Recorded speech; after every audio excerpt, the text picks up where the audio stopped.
Kata is pretty much a do-it-yourself kind of thing. So everybody here is doing it themselves in their own way, so there's a lot to learn from each other.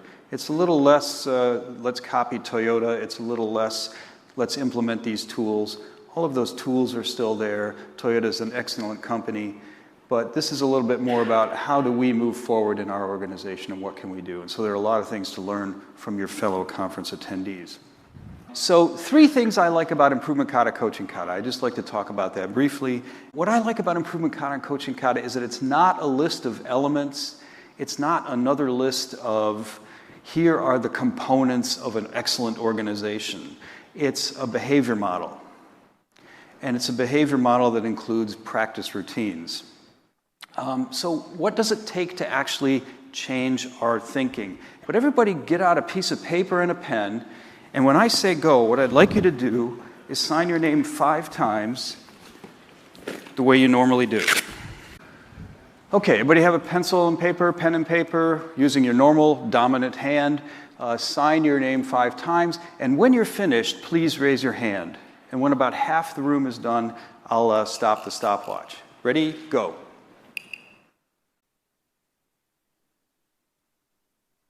All right, a couple hands coming up, short names.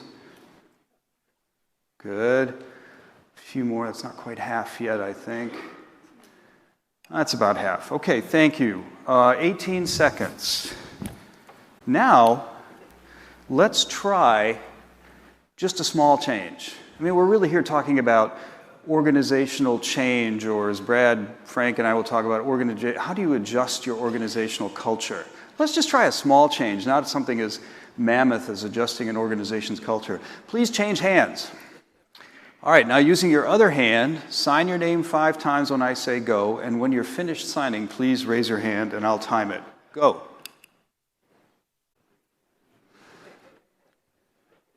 All right, slowly getting some hands here. Ah, there's some more. Okay, what do you think? That's not quite half yet. Maybe that's half. Okay, thank you very much. That's 38 seconds. All right, so we took 18 seconds to do it with our normal hand and 38 seconds to do it with our non-dominant hand. How did it feel, and I'll write down your answers, how did it feel the second time compared to the first? Awkward, okay, what else? Messy. What's that? Messy. Messy, good word. Slow, what was the one back there? Unnatural, good. Difficult, all right. Deliberate, absolutely. Couldn't recognize what you were. That's good. Actually, that works. Couldn't recognize. Oh, had to think about it. I think that feeling, awkward, messy, slow, unnatural, difficult, deliberate, I couldn't recognize what we were doing, I had to think about it. This begins to frame the task. And I'm not talking about Kata right now, I'm talking about what we've been talking about in the lean community for 20 years, which is how do we change our organization to a different kind of thinking? How do we change our organization to a different kind of operating?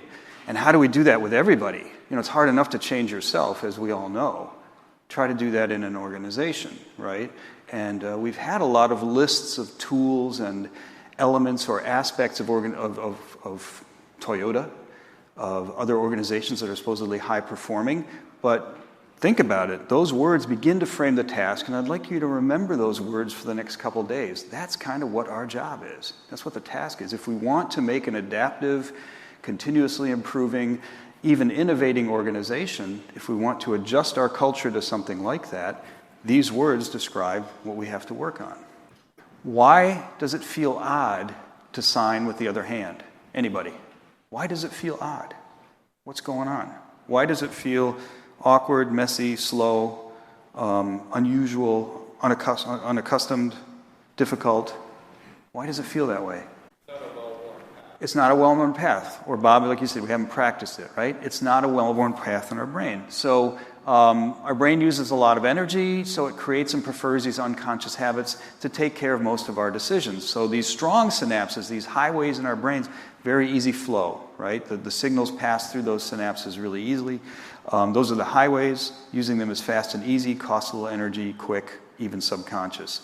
But the weak synapses, the neural pathways we are unfamiliar with, that we haven't used much, lots of flow resistance. I like to think of them as less used brush-covered dirt paths, using them as slow, intentional, all those things you described. And those words you described are exactly what employees say when you talk about the change process they're going through. What are you guys trying to do? Oh, we're trying to change our culture. We're trying to, do this lean thing. It's awkward. It's messy. It's slow. It's unaccustomed. It's difficult. It's the same words. And that's the dilemma we face. So we want to change to working scientifically according to something like the Improvement Kata pattern, but we naturally tend to stick with our current ways of doing things because they use our existing neural circuits. With that, I just want to illustrate the role of Kata, which is right here. You can practice these starter routines and begin to change that behavior. You can begin to change these kinds of synapses that don't transfer the information very, very easily to these kind of synapses through practice. So that's sort of the physiology of what we're trying to do here. So organizational culture, I'd like to propose that organizational culture is kind of a self-perpetuating loop of mindset and behavior. So we have a certain mindset that we're maybe not even aware of that drives a certain kind of behavior. Every time you think or do something, you are more likely to do it again. What you're essentially doing when you think or do something is you're writing neural pathways. You're strengthening neural pathways. You're creating highways in your brain. Our mindset gives us a certain way of thinking. That makes us act a certain way, but acting that way reinforces the thinking.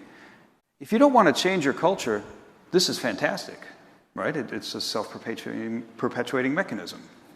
You can, however, adjust your culture, and I think that's what we're here about these couple of days. You can modify a culture by getting people to practice acting differently on a day-to-day basis. So down here in the right-hand corner, you see what we're calling starter kata. They're just starter practice routines. Be a lot of talk about that over the next couple of days. And you can inject a slightly different behavior and begin to change this cycle, begin to change the mindset. So you build the culture you want, habit, by practicing different ways. That's not really a new thing. I think you're aware of that, right? Now, when I wrote that, build the culture you want, habit, by practicing different ways, I thought, oh my God, that sounds really terrible. Do we have to build a habit for going to the copy machine? Do we have to build a habit for how we eat lunch? There are just a million things we do at work every day. And I'm happy to report that there is an overall universal habit or a meta skill that we can practice. And it's already been mentioned by Brad, scientific thinking. So practicing the Improvement Kata and Coaching Kata is not the solution to a problem. We're not offering you solutions that you can implement. It is learning how to go about solving problems. Scientific thinking is a content-neutral, universal skill for finding our way to challenging goals along uncharted paths. If we practice this one skill, it equips us to do a lot of things. And in fact, we don't know what the problems and solutions of the future will be, so it's a good idea to practice this type of meta skill. And that's kind of why we're interested in Kata in the classroom too. Brad and Julie already mentioned it. What can we tell young people? What can you teach the people in your organization? How can you equip your organization for the future when we don't really know what the future is going to bring? What challenges will we face? What problems will we have? So I think it's particularly useful to practice and acquire a meta skill like scientific thinking because it equips us to achieve whatever it is that we want to achieve. Now notice, I'm not saying it equips us to be like Toyota. It equips us to do whatever it is you need to do. What is the customer experience you want your customers to have? What is the customer experience that your customers would have that differentiates your organization from other organizations? And it's going to be hard to get to that customer experience, but if we create that capability in the organization, we can get there. That's what this next 2 days is about. So what are the Improvement Kata and Coaching Kata about? A scientific thinking pattern, a practical scientific thinking pattern combined with deliberate practice.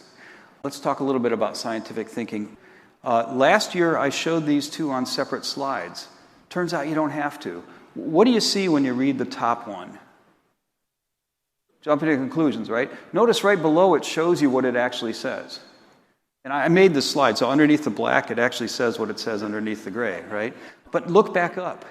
It still looks like it says jumping to conclusions, right? So our brain quickly does this without informing us. It's unconscious. it sees jumping to conclusions, even though right below it, it tells us that's not what it says. What's going on, there you have it, is that we don't notice that there's a knowledge threshold. Our brain jumps over the knowledge threshold, fills in the blanks automatically, quickly, and silently, unbeknownst to us. The vast majority of decisions we make, we're not even aware that we're making them. They happen automatically. We don't notice a knowledge threshold because our brain is filling in the blanks. Now that sounds kind of critical, right? But actually, we need this cognitive mechanism to get through the day. How handy it is that we can read something that says jumping to conclusions even though it's somewhat obscured. How essential for our survival it is that our brain jumps to conclusions. So the large print is we have this great cognitive mechanism that helps us get through the day. The small print taketh away. It causes a few problems. We tend to power right through our knowledge thresholds. And the fact is there's always a knowledge threshold. Every day around us all the time. Every meeting you're in, everything we try to achieve, there's always a knowledge threshold, but we think we know. So some key points about knowledge thresholds, they're pretty darn hard to see. That may be one of the things that excites me most about having practiced Improvement Kata and Coaching Kata myself. I now go through life more aware of what I don't know. And it's actually kind of liberating. It really is. You know, it's like, I don't know, we're going to have to figure that out, rather than artificially pretending I know. So knowledge thresholds are hard to see until you practice seeing them. Number two, we see further by trying something. The knowledge threshold is what social scientists call the learning edge. It's where your next experiment should take place. That's another thing that got really easy. You know, we talk about experimenting in the lean world.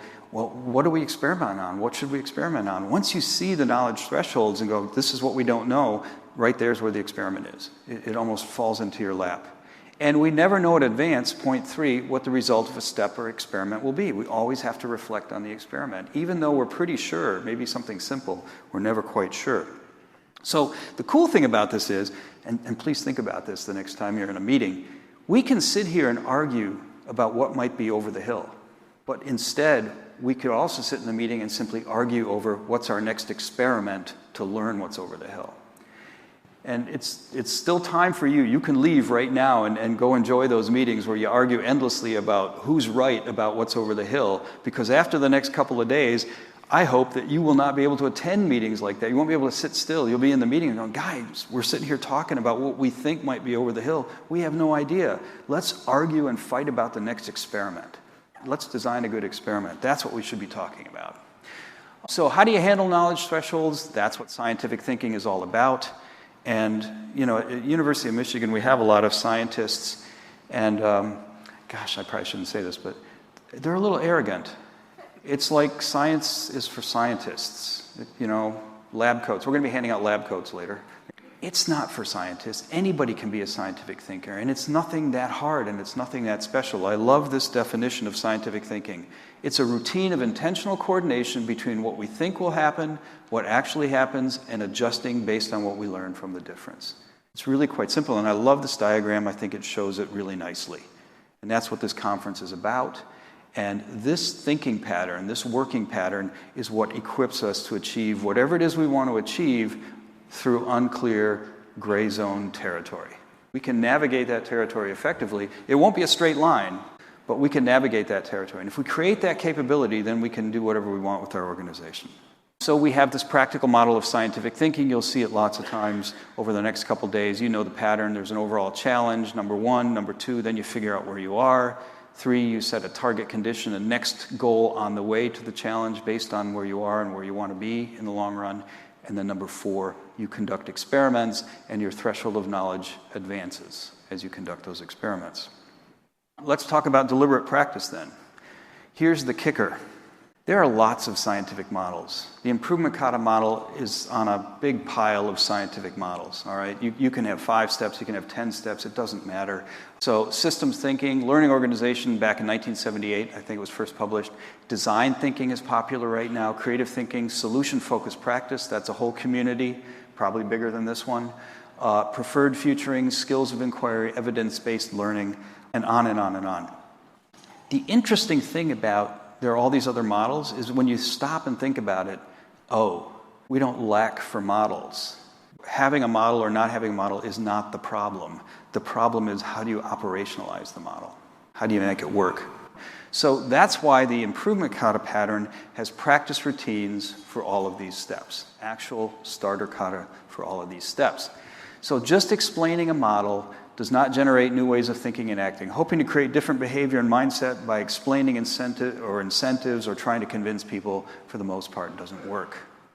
This is actually pretty tough medicine for most of us who've done these long training courses, sessions, workshops. We're going to talk for 3 days. We're going to get somewhere. We're going to get together somewhere and explain this model. We're going to, it's not going to work. That doesn't change behavior. And here are some ingredients for acquiring new skills. This is kind of a look at what does it take. Some kind of frequent practice. A little bit every day is better than a lot once a week. Some kind of starter routines to practice. Not everybody needs starter routines, but for most of us, or if you're trying to do this in an organization, good to have starter routines. Some kind of coaching. Otherwise, if that's me practicing there, if I don't have a coach telling me what I'm doing wrong and giving me corrective feedback, I'll practice my existing neural pathways, not the new ones that I want to develop. So you really need the coach, particularly at the beginning. The coaching frequency can probably space out a little bit later. And finally, there also has to be a positive emotion with the practice. You have to have some sort of enthusiasm, desire to practice. You have to have a sense of, I'm getting better at this. So teaching these meta skills is a manager's job. There's the manager, and there's the person. I picked this term quite intentionally. There's the person the manager is dependent on. To get anything done, it's not the manager who does it, it's the people who work for or with the manager. And here's the manager teaching the meta skill. And the only person who's there every day to do coaching, frequent coaching, is the manager, not the lean staff, not an outside expert. It is the job of the middle manager. Okay, to wrap up, what else do I like about Improvement Kata, Coaching Kata? Ultimately, Improvement Kata, Coaching Kata is do it yourself. And I'm just going to read this one. I didn't know any other way to do it. The Improvement Kata and Coaching Kata have starter practice routines that help anyone develop scientific thinking skills and mindset. Deliberate, coached, Improvement Kata, Coaching Kata practice is one way of creating a scientific thinking culture in an individual, in a team, or an organization.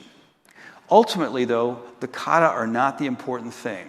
And I think we shouldn't forget that over the next couple days either. We can get excited about these practice routines and stuff, but they're not really something you implement. They're something you use to help you get a skill set. Ultimately, though, the kata are not the important thing, but rather the skills and mindset that practicing them leaves behind. As in music, sports, and other complex skills, you begin by practicing some fundamental kata until their pattern becomes somewhat routine. You're starting to change those neural pathways we showed. Then you can move beyond rigidly practicing the kata to develop your own style and focus on the sound of the music that you are making or that you want to make, as long as the basic principles and patterns of that kata remain. So please remember that, okay? This is not about something to be implemented. The kata themselves are not the point. The point are the skills, mindset that you can develop in your organization. Here's just one example from a colleague. The 5 questions are in here, but this is starting to expand. They have probing and clarifying questions that they like to ask. So the basic pattern of the 5 questions is in here, but it's beginning to turn into their own thing. It's do it yourself. And I encourage you to talk with other people here at the conference, because everybody here is doing it themselves in different ways. And what a great opportunity to learn from one another. This is a colleague in Germany. They work for a company that makes, they needed to get a new product line. They're too dependent on their large customers for the cosmetic bottle containers that they make. They decided to get into LED light bulbs. Today they're selling 50,000 LED light bulbs a week, I think it is, to IKEA, something like that. They use the Improvement Kata, Coaching Kata pattern. They're very proficient at it to get into an entirely new line of business. Notice, we're not talking about cellular manufacturing. We're not talking about let's do Toyota type and-on systems or whatever. We're talking about what does this organization want to do? What do they need to do? What do they need to achieve? Who do they want to be? You can do the same. You'll hear several examples at KataCon the next 2 days. And finally, one of the things I really like about Improvement Kata, Coaching Kata is that it's an open system. And here's what I mean with that. It's a new topic. Julie, you said what? The book's been out about 6.5 years, right? We've got this great conference, second year for the conference. It's a new topic. You know what? There's room for anyone and everyone who wants to be involved. I did a quick web search last week in preparation for this presentation, and literally just checked who's doing Kata workshops. These are recent Kata workshops. Yep, Mark, you're up there. All around the world. I got 11 results. It was sort of surprising. If you want to do something with this, if you want to run with it, if you want to create something with it, you can do it in schools, you can do it at home, you can do it in your company, you can make a business out of it, whatever you like. It's an open system. This is not something that's baked. This is not, again, we're not copying Toyota. We're basing our actions on the way Toyota acts to create our own thing. And with that, let's get started with KataCon. Release the